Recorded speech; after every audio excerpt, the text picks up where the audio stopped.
3 meses depois de terem que deixar suas casas por causa da enchente, moradores dos bairros Engenho e Florida se reúnem para relembrar a tragédia e cobrar respostas do poder público.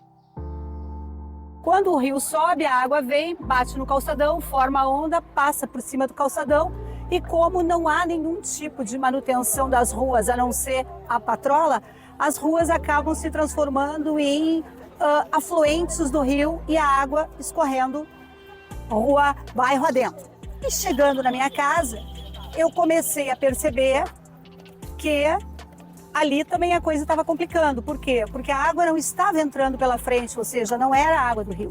A água que estava vindo era a água desse canal trapezoidal aqui da Bacia 6, que ele é mais baixo do que o rio. Esse canal não tem manutenção, não tem limpeza desde que foi construído.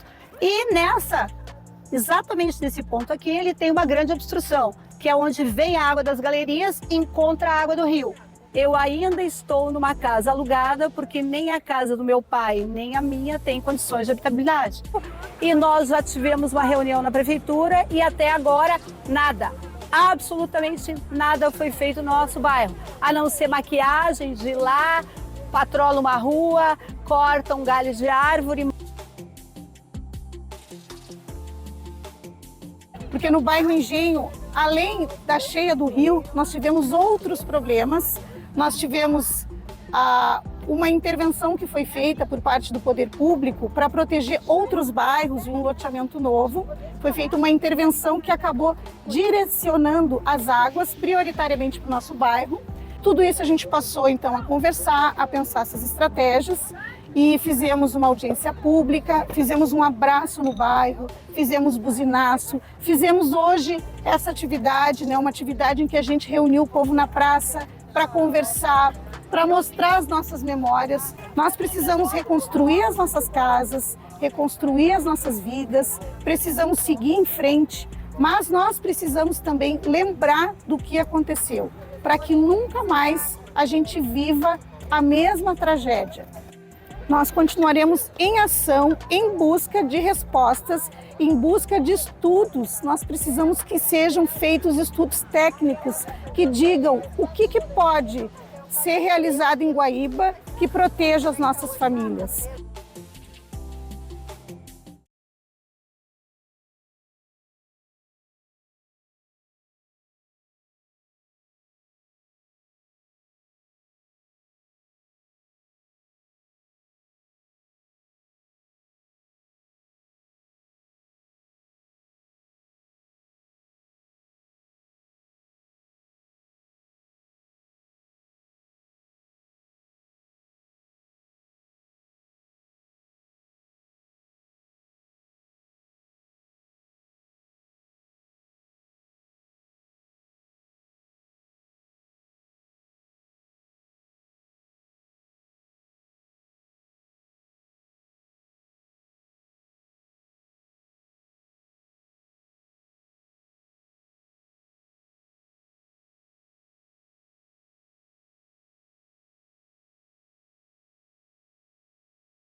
O meu nome é Maís, eu sou assistente social, sou moradora do bairro Engenho há aproximadamente um ano.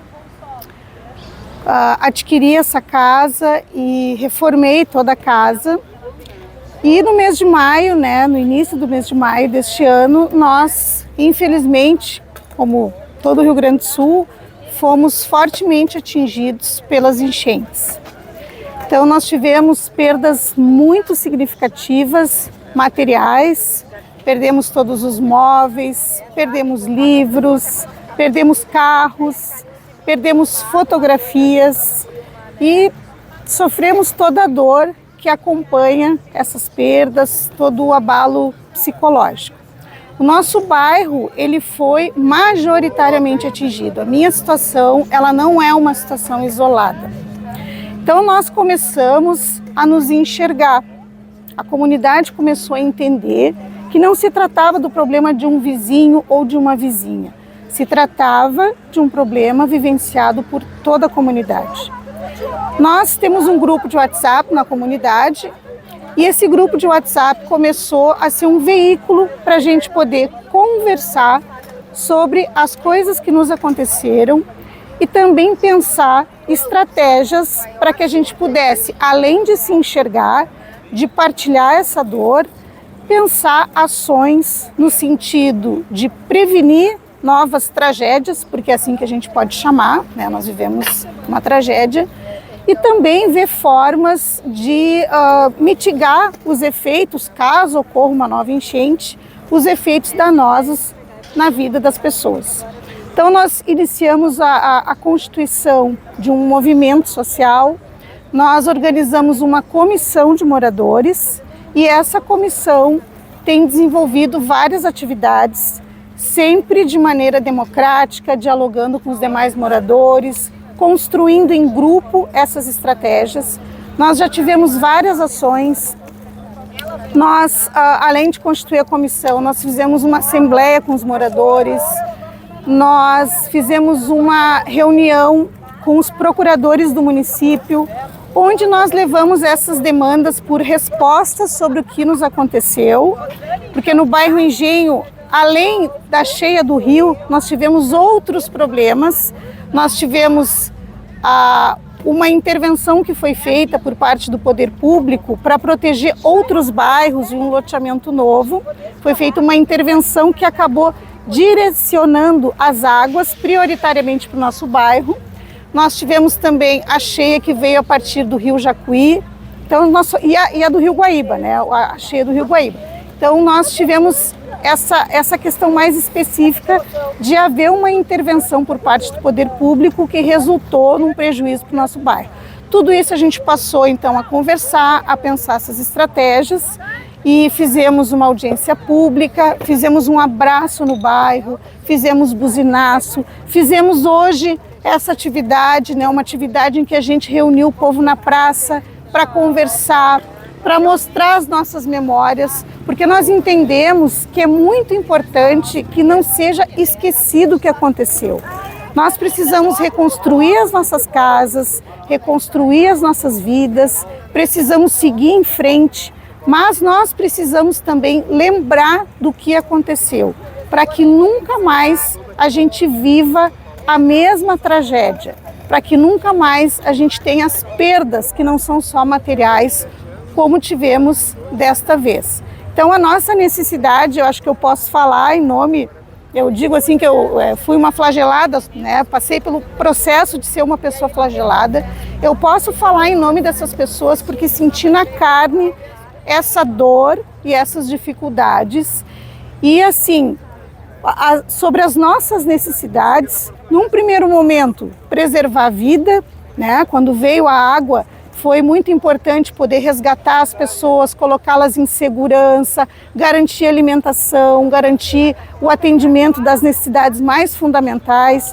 Nós precisamos também, num primeiro momento, de apoio psicológico, precisamos de ajuda para recuperar as perdas materiais, Mas nós precisamos de uma outra coisa também que é muito importante, que são respostas e que são ações efetivas para prevenir novas cheias ou pelo menos para proteger as famílias, os cidadãos de Guaíba, cidadãs, para que não tenham a mesma situação triste que nós vivemos nessa enchente. Então nós estamos em movimento, nós não pararemos, nós continuaremos em ação, em busca de respostas, em busca de estudos. Nós precisamos que sejam feitos estudos técnicos que digam o que pode ser realizado em Guaíba que proteja as nossas famílias.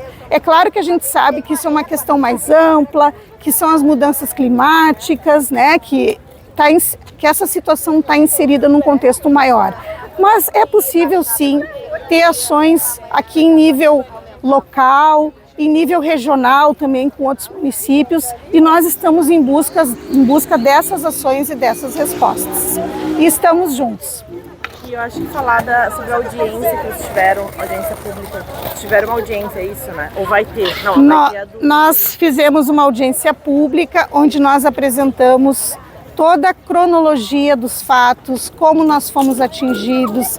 Nós apresentamos toda uma documentação, fotos, filmagens, estudos técnicos que mostram o que aconteceu no nosso bairro, que foi atingido, como eu referi, não só pela cheia do Rio Guaíba, mas também por uma água que veio do continente. Nós temos a barragem do Quexé, que fica em Eldorado do Sul, que nós não sabemos se houve um rompimento da barragem ou se foram abertas comportas dessa barragem. O que a gente sabe é que essa água veio e ela atingiu o nosso bairro em cheio, porque foi feita uma intervenção por parte do poder público municipal, e isso foi divulgado em vídeo, né, pelo próprio prefeito, por um secretário, para proteger outros bairros e um loteamento, né, que é um loteamento novo. São vários empreendimentos em Guaíba hoje, né, terrenos que são vendidos, e há toda uma preocupação econômica em relação a isso.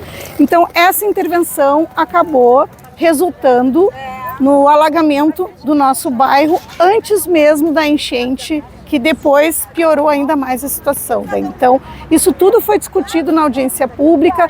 Nós pedimos respostas, nós pedimos que sejam realizados estudos, nós pedimos ações para que isso não ocorra mais, ações de prevenção de enchentes ou de diminuição dos prejuízos, e até o momento nós não temos nenhuma resposta, né? Nós estamos ainda aguardando e em busca dessas respostas e dessas ações.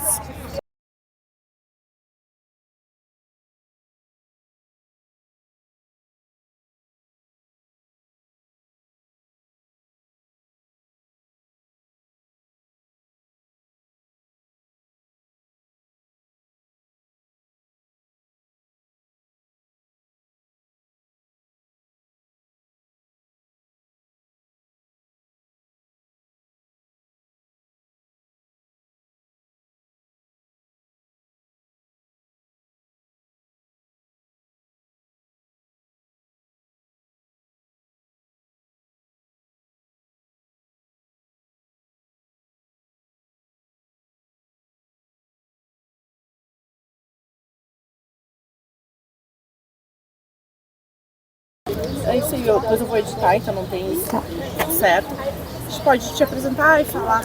Bom, meu nome é Ariane, eu sou moradora da rua 15 de Novembro, no bairro Florida. Só para situá-los, a 15 de Novembro é a última rua da Florida, lá no canto da Florida. Em 2010, a prefeitura resolveu, no âmbito do PAC 2, implementar o projeto de macrodrenagem da Zona Sul. Esse projeto de macrodrenagem, ele é um conjunto de galerias que ele vai coletando toda a água da Adão Fox até chegar na Germânia. Depois esse conjunto de galerias desce, passa ao lado da Igreja Santa Rita e vai até o encontro da 15 de novembro com a Rua Batista Luzar. É um canal a céu aberto, ele tem o nome técnico de canal trapezoidal da Bacia 6. Já em novembro, naquela cheia que deu, nós percebemos que esse canal, ele nos, digamos assim, somaria as questões da água que já estava sendo colocado na rua pelo rio, tá? A Florida vive uma situação sui generis, onde nenhum tipo de material é colocado, as ruas só são patroladas, e o que acontece? Quando o rio sobe, a água vem, bate no calçadão, forma onda, passa por cima do calçadão, e como não há nenhum tipo de manutenção das ruas, a não ser a patrola, as ruas acabam se transformando em afluentes do rio e a água escorrendo rua, bairro adentro. Nesse dia específico, no dia 3, ali pelo meio-dia, eu comecei a perceber que as coisas que a água estava vindo mais do que o normal. Peguei o meu pai, que tem 88 anos, e disse para ele: olha, vamos lá para casa. Mas ainda estava uma situação assim contornável. Em chegando na minha casa, eu comecei a perceber que ali também a coisa estava complicando. Por quê? Porque a água não estava entrando pela frente, ou seja, não era a água do rio. A água que estava vindo era a água desse canal trapezoidal aqui da Bacia 6, que ele é mais baixo do que o rio. Então, quando o rio enche, o canal enche também. Esse canal não tem manutenção, não tem limpeza desde que foi construído, e exatamente nesse ponto aqui, ele tem uma grande obstrução, que é onde vem a água das galerias e encontra a água do rio. Quando cavaram esse canal, posicionaram as máquinas do lado de cá, de contra as casas. Então, o que aconteceu? O lado das casas ficou mais baixo e o lado da fazenda ficou mais alto, o que fez com que nós tenhamos um paredão de 2 metros de altura de um lado e raso ao nível das casas do outro. Então, eu olhei e vi que aquilo ali estava muito, muito, muito complicado.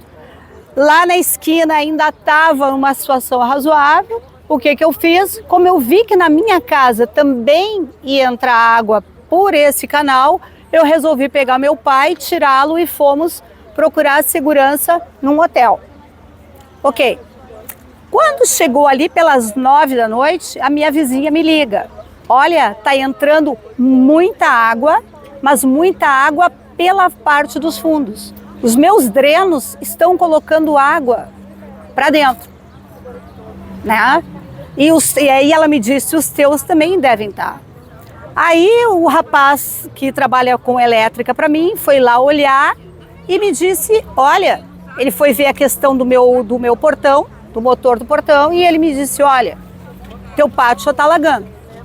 Quando eu cheguei lá no outro dia, embora minha casa seja alta, é uma casa de 2 pisos, eu já tinha água a mais ou menos no primeiro piso, no primeiro degrau da escada, tá? E a partir daí foi só a subir, né? Até que a água chegou, passou um pouco do 2º degrau. Eu tinha colocado os meus cães no primeiro andar, foi um horror, tive que arrumar um lugar para levá-los.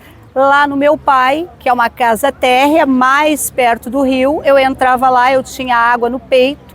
Eu cheguei um dia lá, era freezer boiando, geladeira boiando, cadeira boiando, luminárias espalhadas pelo chão. Por quê? Porque eu não tive tempo de tentar salvar algumas coisas. E assim como eu, essa é a realidade que nós todos vivemos na Florida. Na casa do meu pai foi perda total, completa, roupa, tudo que estava dentro dos armários, nas cômodas, tudo que estava, digamos assim, ó, de 1 metro, 1,20 m para baixo foi perdido, tá? E na minha casa eu estou em reformas até hoje, porque o meu primeiro piso ficou praticamente destruído, meu andar térreo, desculpe, ficou praticamente destruído, e eu ainda hoje, pleno dia 3 de agosto, eu ainda estou numa casa alugada porque nem a casa do meu pai, nem a minha tem condições de habitabilidade. Nós estamos esperando secar a casa para podermos retornar. E eu faço parte da comissão de tratamento às cheias da Florida, né, que é uma comissão formada por moradores para tentar encaminhar os nossos assuntos perante o poder público.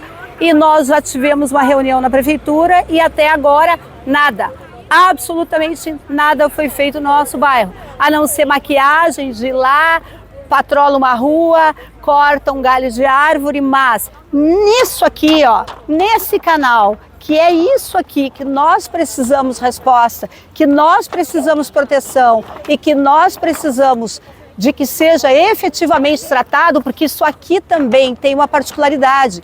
Essa vala está numa área privada. É a prefeitura dando uso privado, uso público para uma área privada sem a devida indenização. Então a prefeitura, sem a devida indenização, né? E o que está acontecendo aqui? Se esse valo é tão importante assim para a Florida, para a prefeitura, que ele faz a drenagem loteamento Neiva, Espagiari, Vila Elza, Florida, e mais agora largaram lá o Parque Florida, então esse valo tem que ter sim manutenção. A prefeitura está pecando por falta de dever de cuidado com esse valo aqui. Senão vai ser só o Senão vai ser só o latido dele. Tu viu que é o